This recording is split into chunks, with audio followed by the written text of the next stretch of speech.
Traditional marketing advice often includes the idea that only the best product wins.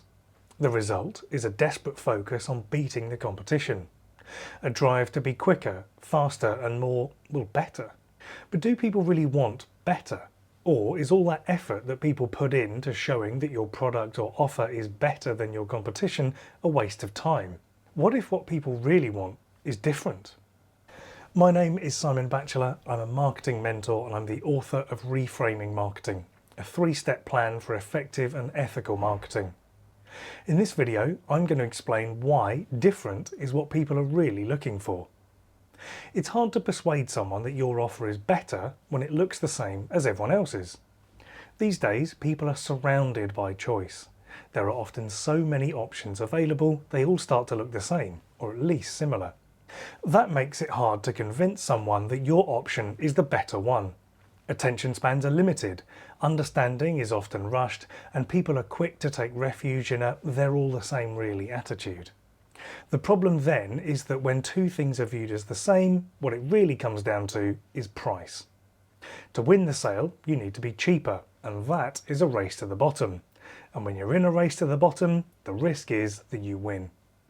So how can you escape this downhill race? Well, you could try even harder to be better. The problem is that you run the risk of feeling like you need to manipulate them to make them feel like your offer is better. You exaggerate, you manipulate, you overpromise just to get the sale. This is rarely what people want. They may be accustomed to it after years of conditioning and manipulative advertisers, but deep down, all this talk of better rarely hits the spot. Better isn't always better. The problem with better is that we've been taught that there is only one way to be better.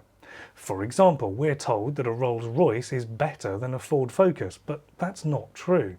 A Ford Focus is a much better car for most people's needs.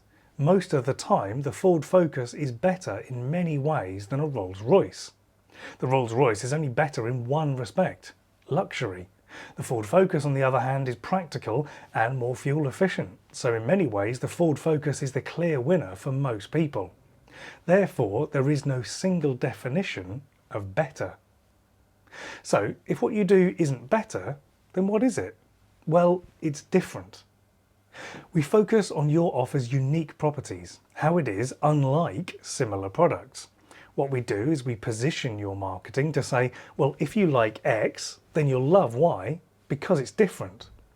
You're still offering people that comparison, but rather than highlighting what you're saying is better, you're highlighting how it's different to what they may have had in mind. Here's an example using the 12 social media network. On their website they say, if you like social media, but you don't like how it makes you feel, then you might like 12. It's social media without the pressure. Riffing on that idea, I could say, if you don't like how marketing makes you feel, then my book offers a fresh perspective. It's a 3-step plan to effective and ethical marketing. In this way, I'm not saying that my book is better than other books, I'm simply saying it's different. So if you're looking for different, then this might be it. This is often how we recommend things to our friends and family. We often don't focus on better. We explain how and why something is different and why that matters. So your offer doesn't need to be better, it just needs to stand out as a great fit for people who are looking for something just like that. Now, you might be thinking, this all sounds great, but everyone else is saying that they're better. So do I need to be better? Well, yes, I agree. Many brands and big companies need to rely on better, often because they are pushing a very generic product or service. But you don't. When you're selling yourself, when your name is on the door, you don't have to be better because you're already different. You can use your marketing to showcase what makes you, you, and why that should matter to your clients. Once you stop trying to be better, it's easier to be different.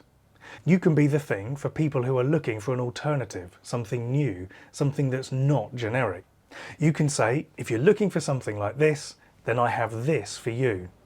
It's not better than that, but it's different from that, and then you explain how specifically. And for many of your clients, that's exactly what they want. And now for something completely different. This idea of difference over better is one that I explore in my book, Reframing Marketing, a 3-step plan for effective and ethical marketing. The book is a practical guide for people who run their own businesses. The 3-step plan will give you clarity about who you work with, what value you can offer them, and why they can trust you to deliver it. You can find out more about the book at reframingmarketing.com.